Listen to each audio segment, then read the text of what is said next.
Avatar ఫౌండేషన్కి హృదయపూర్వక ఆత్మీయ వందనాలు. నాకు ఈ అవకాశం ఇచ్చినందుకు థ్యాంక్స్ చెప్తున్నాను. మనకు నాభికి 72,000 నాడులు కనెక్ట్ చేస్తుంటాయి. ఇప్పుడు మన శిశువు మాతృగర్భంలో ఉన్నప్పుడు కావాల్సిన ఫుడ్ అన్నీ అక్కడి నుంచే వెళ్ళింది. సో అదే మాదిరి ఇప్పటికీ కూడా ఆ కనెక్టివిటీ అనేది ఉంటుంది. మనం శరీరానికి ఏదైతే ఇంప్రూవ్మెంట్స్ ఏమైనా చేయాలనుకుంటే దాన్ని యూజ్ చేసుకోవచ్చు. పడుకునే ముందు ఆముదం కనుక రాసామనుకోండి, మోషన్స్ ఫ్రీగా ఉంటుంది, బాడీ డీటాక్సిఫై అవుతుంది. అలానే జాయింట్ పెయిన్స్ కానీ ఒంట్లో ఎక్కడైనా పెయిన్ఫుల్గా ఉంటే నువ్వులనే రాసుకోవాలి. చలికాలం చర్మం పగుళ్ళు అలాంటివి ఉన్నప్పుడు కొబ్బరి నూనె, అలానే కంటి చూపుకైతే దేశీ ఆవు నెయ్యి,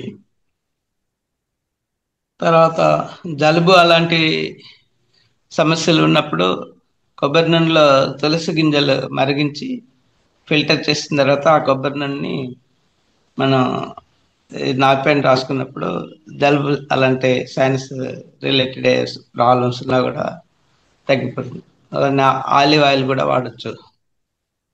సో ఇలా ఒక్కొక్క నూనె ఒక్కొక్క ఫలితాన్ని ఇస్తుంటుంది.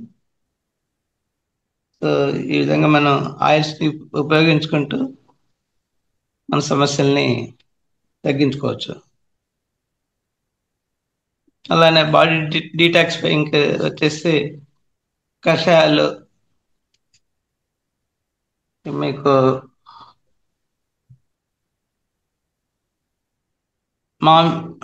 మామిడి ఆకులతో కషాయం జామ్ వీటితో షుగర్ బాగా పనిచేస్తుంది. జామాకులు కూడా బాగా పనిచేస్తాయి షుగర్కి. మామిడి జామ, దెన్ ఇంకోటి అలానే ఒంటి నొప్పులు ఉన్నాయనుకోండి, పారిజాత ఆకులు, ఇంకా డీటాక్సిఫైయింగ్కి రావాకులు ప్లస్ 4 వేపాకులు కలిపి కషాయం లాగా చేసుకుని తాగితే ఇప్పుడు బాడీ డీటాక్సిఫై అవుతుంది.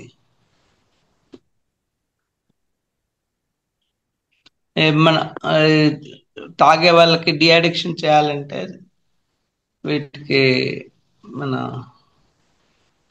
సీతాఫల ఆకులు ఒక 2 మరిగించి ఆ వచ్చిన కషాయంతో చేయటం. ఇంకోటి మనకు హెర్బల్ టీ కావాలనుకుంటే బెల్లము, అల్లము, పుదీనా, మిరియాలు కొంచెం కలిపి దాన్ని మరిగించి హెర్బల్ టీగా తీసుకోవచ్చు. అది కూడా మనకు జలుబు కానీ ఇలాంటి ఏ సమస్యలు ఉన్నా కానీ తగ్గిపోతాయి గ్రాడ్యువల్గా. తర్వాత దాంట్లో మీకు అల్లము ప్లస్ బెల్లం, అల్లం వచ్చి శుద్ధి చేస్తుంది, తర్వాత మనం బ్లడ్ సర్క్యులేషన్ బాగా చేస్తుంటుంది. బెల్లం వచ్చేసి మీకు ఐరన్ పెరగటం ఒంట్లో. అలా ఎర్లీ మార్నింగ్ మనం నిమ్మకాయ నీళ్ళలో బెల్లం వేసి కనుక రెగ్యులర్గా తాగామనుకోండి, అప్పుడు ఒకటి బాడీ ప్యూరిఫై అవుతుంది, ప్లస్ ఇంకోటి బ్లడ్ పెరుగుతుంది, ఇంప్రూవ్మెంట్ అవుతుంది రెగ్యులర్గా బెల్లం వాడటం వల్ల. సో ఈ విధంగా మనకు కావాల్సిన ఏవైతే అవసరాలు ఉంటాయో అదొకటి. ఇంకోటి శొంఠి కూడా మన పాలల్లో కానీ ఇలా తీసుకున్నప్పుడు చక్కగా మనకి ఇది శొంఠి ఏంటంటే శోధిస్తుంది అంటారు దాన్ని. ఆ విధంగా మనం చేయటం వల్ల మనకు శరీరంలో రుగ్మతలు తగ్గిపోవటము, తర్వాత ప్యూరిఫై అవుతూ దానికి కావాల్సిన శక్తి కూడా వస్తుంటుంది. అలానే మీకు నువ్వు పాలు, అంటే నువ్వులు ఒక 50 గ్రాముల నువ్వులు తీసుకొని ఒక గ్లాస్ నిండా నీళ్ళు పట్టేసి ప్రొద్దున వాటిని మనం గ్రైండింగ్ చేసిన తర్వాత ఫిల్టర్ చేశారనుకోండి, పాలు వస్తాయి. ఆ పాలు మనం నువ్వు పెరుగు కూడా చేసుకోవచ్చు. ఎలా అంటే మనం మరిగించకూడదు, కానీ వేడి నీళ్ళలో ఈ గిన్నె పెట్టేసి కొద్దిసేపు 2 నిమిషాలు, అప్పుడు ఏదైతే కొంచెం గోరువెచ్చగా అయిన తర్వాత దాంట్లో మామూలుగా పెరుగు వేసి పెరుగు చేసుకోవచ్చు. కొబ్బరి పెరుగు కూడా చేయొచ్చు. కొబ్బరి పాలు వచ్చేసి మనకు గుడ్ కొలెస్ట్రాల్ పెంచుతాయి. కొబ్బరి పెరుగు వచ్చేసి అలానే మనకు కొలెస్ట్రాల్తో పాటు కాల్షియం అలాంటి. నువ్వులు కూడా కాల్షియం చాలా ఎక్కువగా ఉంటుంది. 3 టైమ్స్ మనకి పాలలో ఉండే దానికంటే కూడా. ఇంకోటి మీరు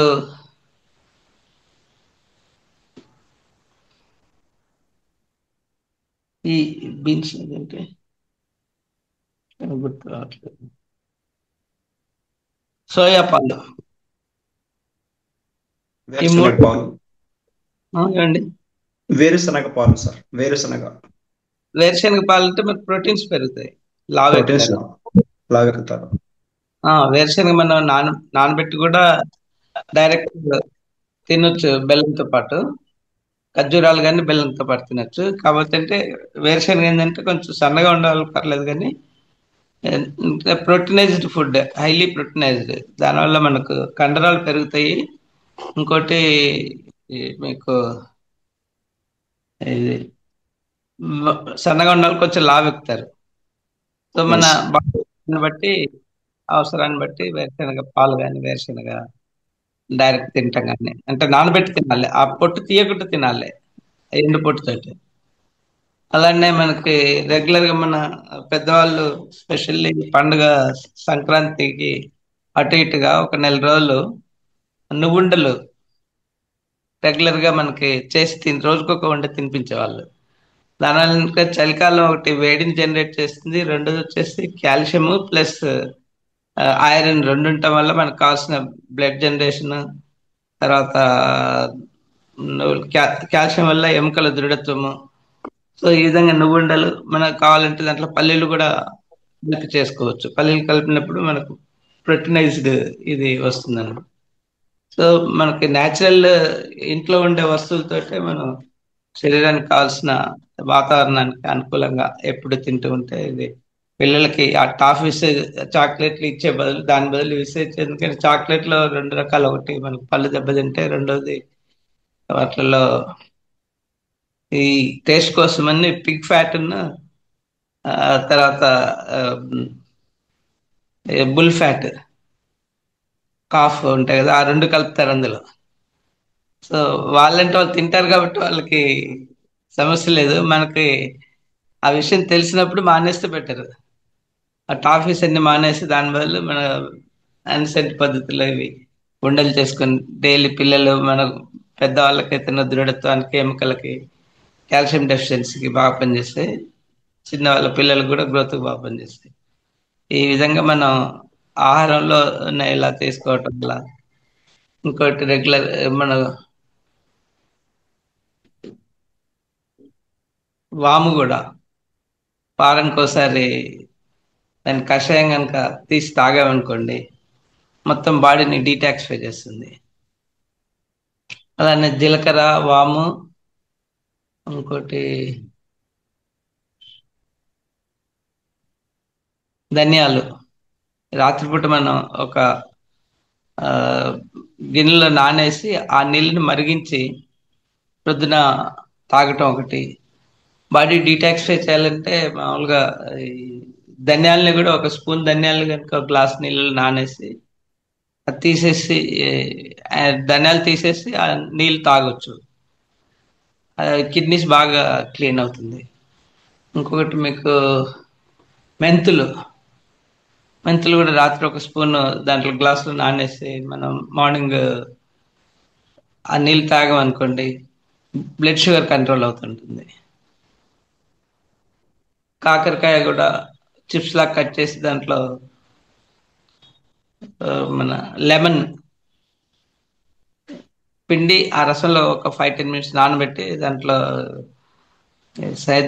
సాల్ట్ ఉంటుంది కదా, పింక్ సాల్ట్ ప్లస్ మిరియాలు పొడి అవి వేసేసి తిన్నారనుకోండి, షుగర్ కంట్రోలే కాకుండా మీకు యాక్టివ్నెస్ పెరుగుతుంటుంది, బద్ధకం అలాంటివి పోయి.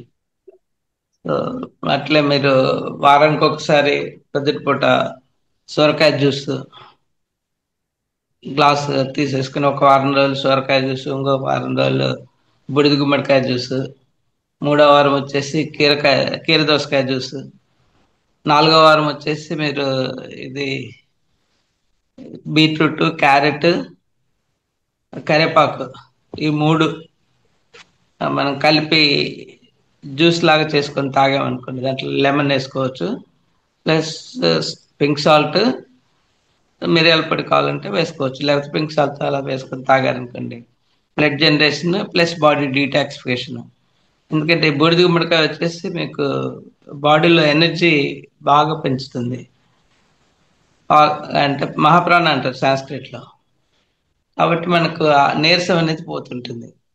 సో ఈ విధంగా ఒక 2 months అలా మనం కంటిన్యూ చేసాం అనుకోండి, మనకు కావాల్సిన అంత మీకు బ్లడ్ జనరేషన్ కానీ, బాడీ డీటాక్సిఫికేషన్ కానీ, సో ఇలాంటివన్నీ జరుగుతుంటుంది. మెయిన్లీ సొరకాయ బాగా డీటాక్సిఫై చేస్తుంది బాడీని.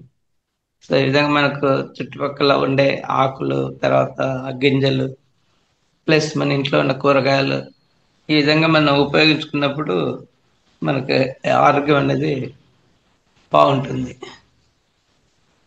సో ఇంకేమన్నా ఆ, దీని మీద డిస్కస్ చేస్తే మీరు పాయింట్స్ రైజ్ చేశారనుకోండి, ఇంకా కొన్ని పాయింట్స్ మనకు గుర్తొస్తుంటాయి. Yes, yes. Yes, sir. Thank you. Thank you very much.